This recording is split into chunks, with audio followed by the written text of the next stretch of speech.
Yo, yo. So, yun guys, no. I-testing natin to, nabili natin sa Shopee. Matagal ko na to binili guys. Actually, ano na to eh. Ilang buwan na to sa akin. Pero, hindi ko pa siya nasusubukan. Sinubukan ko siya dati sa stock pipe ni Titan. Kaso, lang natin. Yan. Ay, patanggal oh. Yan, yan. Ito siya.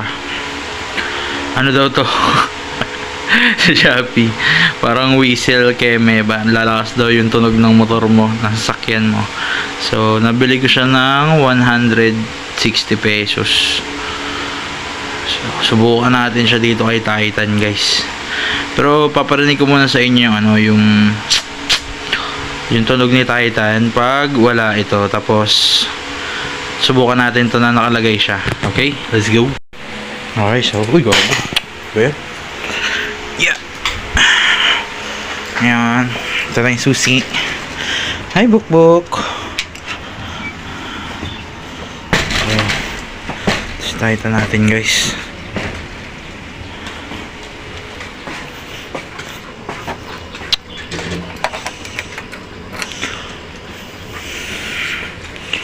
Ito nyo naman, oh. Sobrang dumi.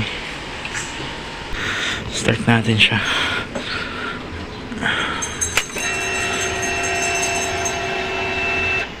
Bago mo, bro.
So yun guys, kinabit na natin.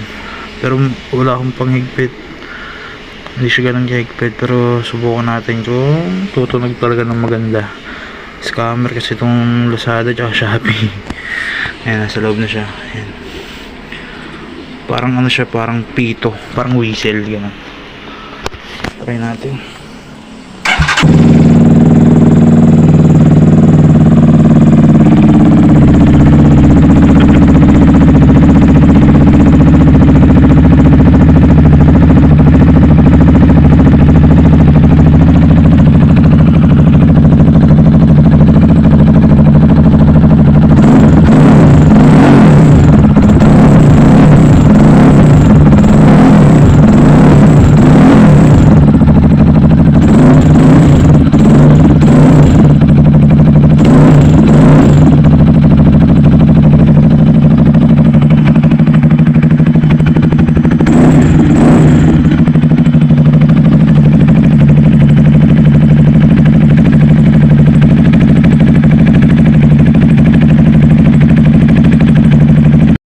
So, yun guys, no? Narinig nyo. Para siyang ano, parang whistle lang talaga. Ang pito lang siya. Pero medyo okay yung tunog niya. Kumbaga, yung andun yung pagkabarumbado ng tunog ni Titan. Tapos, meron pang sipol na gano'n, di ba? So, parang mako-compare ko siya sa ano, sa tunog ng Z4 na naka-open pipe din.